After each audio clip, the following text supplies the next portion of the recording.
आएगी वो ये होगी कि the sum of the residual is zero, that is sum of e i will be equals to zero और sum of y i minus y i hat will be equals to zero.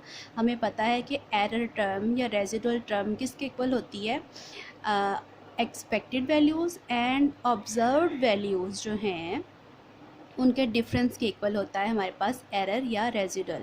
सो वो line जो कि least square method के through fit की जाएगी उसका sum of residual equals to zero होगा। So the first property is the sum of the residual is zero.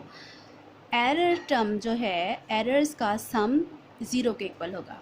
The next property is the sum of the squares of residuals, sum of ei square is minimum। जो second property है वो ये बताती है कि अगर बहुत सारी हमें पता है कि बहुत सारी लाइंस हम लोग डिफरेंट तरीक़ों से फिट कर सकते हैं, लेकिन वो लाइन जो कि मेथड ऑफ लीस्ट स्क्वायर के थ्रू फिट की जाएगी उस लाइन का सम ऑफ स्क्वायर्स ऑफ रेजिडुअल या एरर बाकी सब से कम या लीस्ट होगा या मिनिमम होगा, ठीक है। और इसकी यही क्वालिटी जो है लीस्ट स्क्वायर मेथड की, ये इसको बेस्ट मेथड जो है वो बनाती है इसके पॉपुलेशन के अननोन पैरामीटर्स को एस्टिमेट करने के लिए या लाइन को फिट करने के लिए, क्योंकि इसका sum of squares of error जो है वो मिनिमम आता है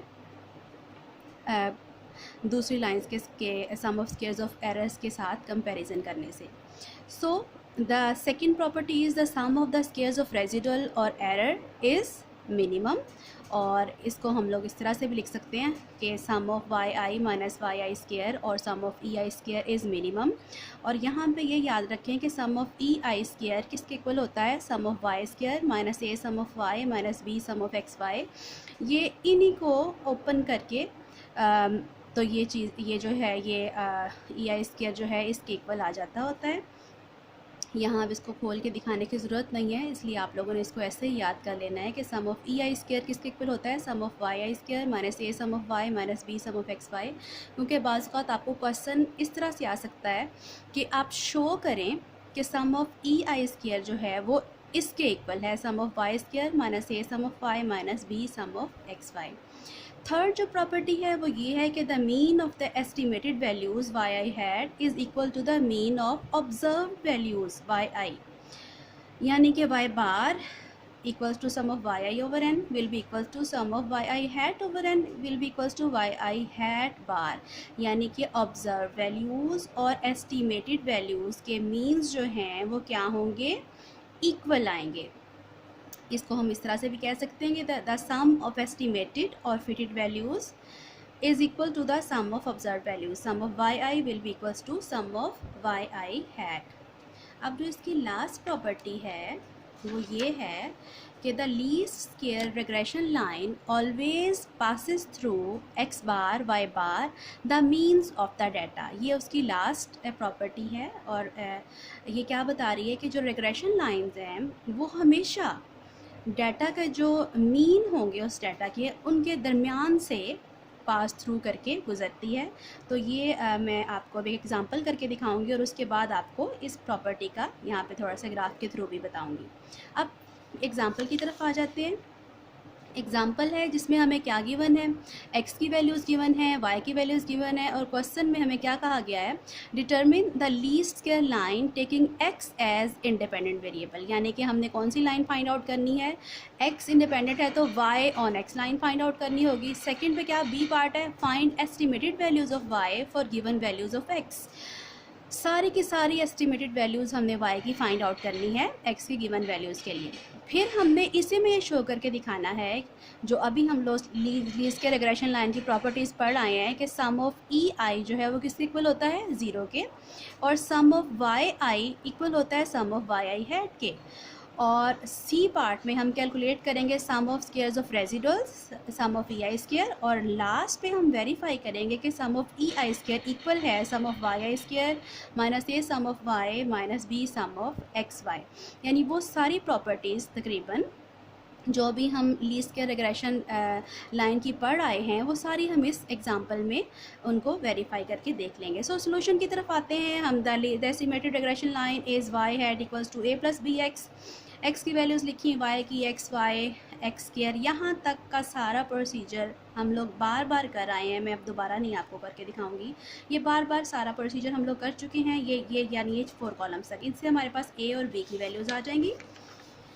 the least square estimates a and b are. B का फॉर्मूला लिखा है, ए का फॉर्मूला लिखा है, वैल्यूज़ पुट कर दी हैं। बी आ गया है 1.33 और ए आ गया है 0.72। So the estimated line is 0.72 plus 1.33 x. और उसके बाद इट सेकेंड पार्ट के लिए इट इज़ हमने अब वेरीफाई करना है। हाँ जी, सेकंड, ये हमारे पास first least square regression line आ गई, ए पार्ट हो गया। बी पार्ट के लिए find estimated values of y for given values of x. अब जो हमारे पास एस्टिमेटेड लाइन आई है वो आई है 0.72 प्लस 1.33 एक्स। हमने सारी की सारी estimated values of y find out करनी है, जिसको हम किससे डिनोट करते हैं, वाई आई हैट से हम डिनोट करते हैं। सो इस लाइन में हम लोग क्या करते जाएंगे, एक्स की वैल्यूज़ पुट करते जाएंगे। फर्स्ट ऑफ ऑल 0 पुट करेंगे तो ये हमारे पास first value Y i hat क्या आ जाएगी 0.72। फिर 1 पुट करेंगे, फिर 2 पुट करेंगे, फिर 3 पुट करेंगे, फिर 4 पुट करेंगे, और ये हमारे पास सारी की सारी एस्टिमेटेड वैल्यूज़ ऑफ वाई आ गई हैं।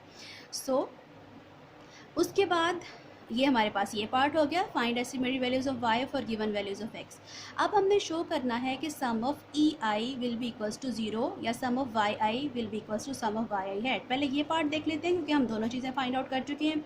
इन सारी वैल्यूज़ को हमने जब जमा किया है, सम किया है, तो 16.90 आया। इधर से हमने वाई की वैल्यूज़ को पहले से सम किया हुआ है 16.9, तो वो भी हमारे पास क्या आया है 16.9। सो वेरीफाई हो गया कि सम ऑफ वाई आई और sum of y i hat जो है वो इक्वल आए हैं, 16.9 के ही इक्वल आएंगे। ये पार्ट जो सेकंड था हमारा ये वेरीफाई हो गया। अब रह गया sum of e i equals to 0। E i हमें पता है एस्टिमेटेड और जो हमारी ऑब्जर्व वैल्यूज़ हैं इनके डिफरेंस के इक्वल होता है एरर या रेजिडुअल। सो y माइनस वाई हैट करना है हमने, 1 माइनस 0.72, 1.8 माइनस 2.5 और इसी तरह 0.5 और इस तरह से बाकी सारी वैल्यूज़।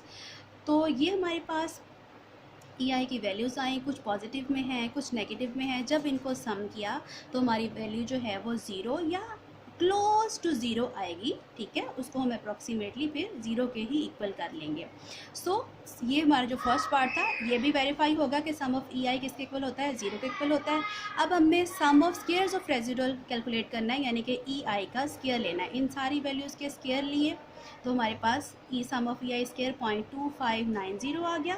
डी पार्ट के लिए हमने वेरीफाई करना है कि sum of e i square equal है sum of y i square minus a sum of y minus b sum of x Y.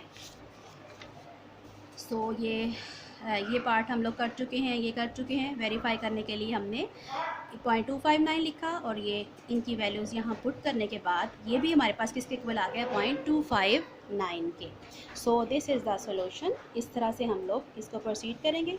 अब मैंने कहा था कि आपको ये करने के बाद मैं ये ग्राफ दिखाऊंगी, तो अब देखें, अब क्योंकि लाइन फिट हो गई है, पहले मैंने जब ग्राफ बनाया इसी का सिंपल स्कैटर प्लॉट ये ब्लैक डॉट से बनाया, और उसके बाद ये जो हमने फिट की है लाइन, इस लाइन से जो हमारे पास एस्टिमेटेड वैल्यूज़ आई हैं 0.72 और ये वाली, इनको रेड डॉट से पॉइंट करके लाइन लगा के ज्वाइन किया है, जो कि शो कर रही है हमारे पास वाई हैट वाली लाइन को।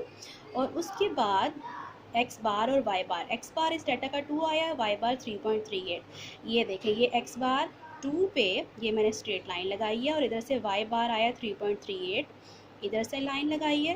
तो ये देखें कि हमारी जो लाइन है बिल्कुल इन ये दोनों जहाँ पे एक दूसरे को ज्वाइन कर रहे हैं, वहाँ से आके हमारी लाइन पास थ्रू हो रही है, जो कि इस प्रॉपर्टी के को बिल्कुल वेरीफाई कर रही है।